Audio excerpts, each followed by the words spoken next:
Abuja ne daily wahala no chesa no dig to the level says unyanya 18 years please jaihwe because you din wagura waso asi nseme wom no timsi aso because unyanya 18 years waso nyanyini to the level so betin nsem bisa. Alright then Abuja yes asie Abuja senke back to Pajanya na camera wafo no muni system no but oh my goodness they are coming back and a baby o master free day bano Ilaria na what to say Abuja already ayebeka na asem ne no o very interesting but very deadly ankasa muka already be about social media so no on inside na da no afia roll the footage acha beta na do na obi awamu o bi no baba betibe no obi so na ye bete Abuja say me catch so already na asem no very deadly ankasa samai no beda e ma wani gi de kura de sesen afia de ekoyanim man wo se ara ya na go aba na so mo ba me pacha me so me ko ye beta me de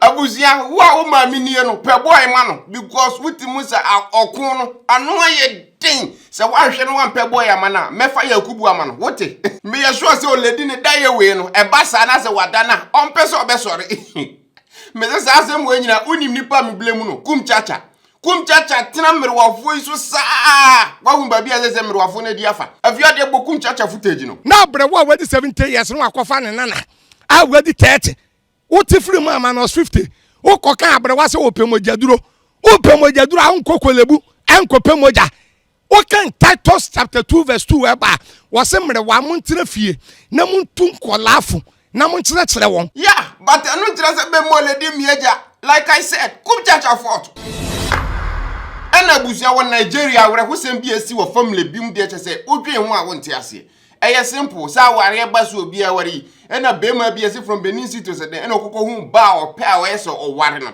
omo de hihye egu akwan mu guy yi kokko ware girl no correct abusunya we yani age abusunya we yani age bana ni age bema ni age in their minds no they are in heaven after the bema ne ba ni kokko duru fia a couple of days later na bema no asan de bana bre ne busuafo back so on pani biem na unim ne enti so on pano o se girl ne tonga so too much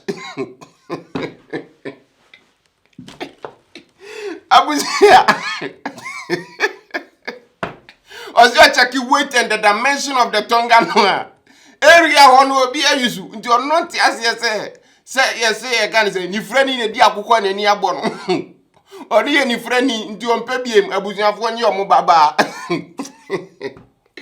meze Nigeria nko na nkwasi asemsin ya besi nti abusu asem na dani su ni oha ni amane ama na abusuafo oti ase because omuzi be man peso ku abusu na ni mase for better for worse dey as a worse rabantem dodo akwakwa ese sa Nigeria comedy skit bia ye di oba ni be mba ni gina bucket mu na ne ho nsem nyina show screen no yeah similar thing now we see one ba we dey there area boys ni nyina yisu sana another story be about some years ago guy be ko challenge girl be for sex marathon just a marathon ewo mpaswa gudi mu akasa America tenten ena ne girl no so ti ase ena guy ni gini hu di to the level say or side betty or no na 50,000 naira aferi o moti ase no mu ko hotel ho a first run no de akogu second run no de akogu third run no de akogu after nigga call you do 7 front nigga wu enye se wa breu wu like that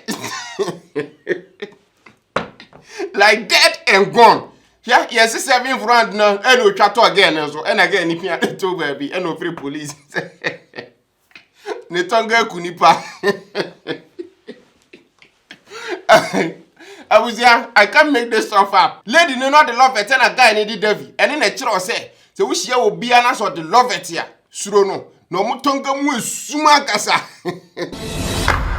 and finally Abuja guy beat the Ghana she will be asimu a amana Daniel she wonu sun o how ne amane ne abebrese je say odwe wu a wonte ase enche ya na odi obi ba abonten about she will be amani hunu na utia Abuja ya wra hosem ni nyina ne se guy bi dada sa girl so no ni nko hotel na ne omu nkoko bieja owi obema ni sika Send again si dwen ho se be ko no anko ne sa guy no we girl no we no wadua ne ka and afterwards no girl na ba be audio message to omu group and somehow no audio messages na ba bonten who dey go straight to audio messages no so. Good morning guys. There is a guy in this group the guy will group mo and try to friend me for hookup. I want to do and I'm a buy as I say me buy a guy in a free group name.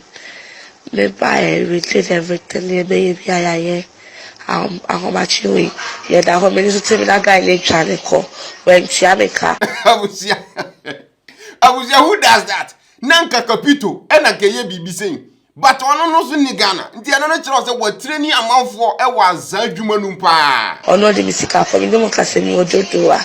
I don't even have the best way for me to come back to La Paz. Abusia, what you get na jani dodo wa? Obeda ba La Paz. Patrick hotel. Me know I felt maybe I take my money before I do everything. Can't I first can mommy? Look at the scale all of the like hotel me kind it's not up to my amount. And see I only me I become my dinner. Now I withdraw the account mommy. And I'm sure came up to the one who come from mommy. And I was saying no, so he can't give me the one he's having. Maybe we will go to like Quebec and down their coca mommy. And I'm sure you must say. And you know me now. Kakara me this what to me. I can't when you start to me the dawala. But I'm sorry, some the born me doggy. The quite is so kakao. Some the born me kwasi a doggy be pa. And I'm asking between the famous dark kakara or the koi.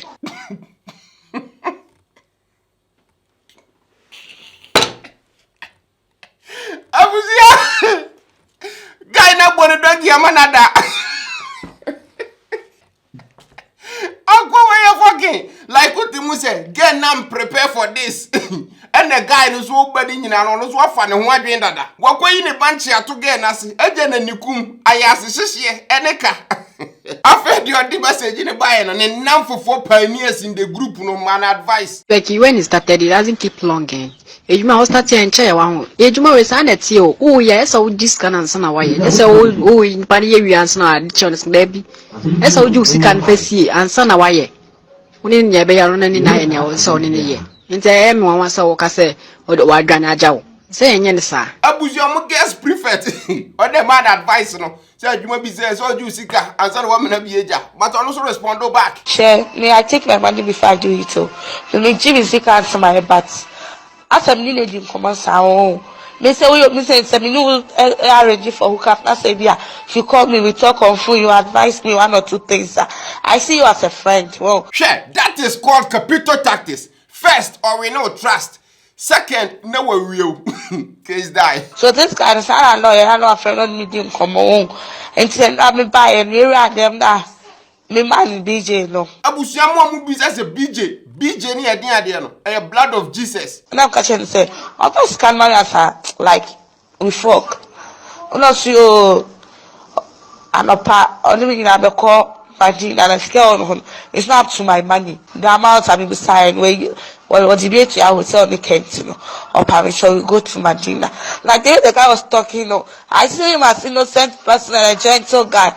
Not know he's one of the foolish people I've ever met in my life. Abusia you true. Foolish guy ankasa. Untimi ni obi amana ni nkum na wonfa ho nwane abra wontu yaneka. But omu compound overseer ono so be kire na dwen. Girls, munti baby. Ejuma we ye no. Wow. Eje so ko be ma wakoda ne nchen. Eje so ko jaja ho ma wada ma ade chimpa o. Eso ma we ni down so atmase. Eso ma won down. Be betime se ye wo be so yakọ watwa ho naked pictures obeyede hu. Wafa like or the handkerchief paper wase a obeyede hu or the ko ebibi obeyede hu. Tuma ye ni da ho why. Na ne boni fo okrom. Why? Aboni for doors. Abusia ashewa akoma edin o because no more mu hu on a daily basis no. Just say asem we see ye crowd ye nam nim say message no mbeka say oh say abade a ene dissolve group no na ye nya say adwuma ne ye but the bida Nti na me nko bi ho no me fie wo ba dia fine me ko ba me dem aloki kinship bebi me dikin be shaka hu wo be sorry wo be die wo be kokra gate mu hu bebi o kini wo nti sa wo nya ne me Abusia lady we otimu say wa ye adwuma na che yie pa just say wo be hwe kora no home degree because we should advise ni no si kan ensem na enafom But one last person so be share any experience. And yes, I guy be the year me. I want me call down Suman Junction. Me call down Suman Junction. We are na person pack on your man number na mention na person ejuma we wunjai. Ejuma we wunjai. Me sure maybe be a ma. Sa afedie. Mami ko di una ko china na mama uska. Wa show. Mami ko di o chama mama uska. Me kompetent person ka mama mbi. Abusia se mu nyina afede mo hu sa tactics ni din. Yeah, capital tactics. That's all. Me ka sa me ko. Wanka mso deji 2 cedi anaje 5 cedi mpofa ka. Na me adom na me wosika hye me ho. Na me amede fa ka ba afie. Tenye se ejuma we uko bebi ana hwe ni wona ka sa kwa koye uka. Panye ye kampo we se onya 10 cedi bi nim se bebi akono. Uni sika won ko we se in and out de we se unya. Ansa na de obeji onipa no no sa de akam. Nya sa de obi yo sa de waka ho. Be ka bebi awo no. Yep, abusia. Na se wa mani wunu part 1 and 2 no. Guy kura wo de lady na sim no. Kona ko hwehwe na ko tua de ka. You can't do that. Munyi amoka ho na mama ga na decline no. What you say? Untimi ni obi mana ni nkum. Nya na ya hyehyehye ka. Na na wajane abusia. No. Video when was sponsored by e7bags.com. So open ma quality bags bi ato a. Na ne visit e7bags.com. Almost sell every type of ma bag. So open so look elegant and fresh and look here. Visit e7bags.com. Bags ni affordable, free shipping in your keka home. I believe so bags ni go on be mo woni age and you will definitely buy one for yourself. Subscribe to your YouTube channel and click what man so say new video be no. E pa ya na usaka. Till we meet again, Abuzia. Adios.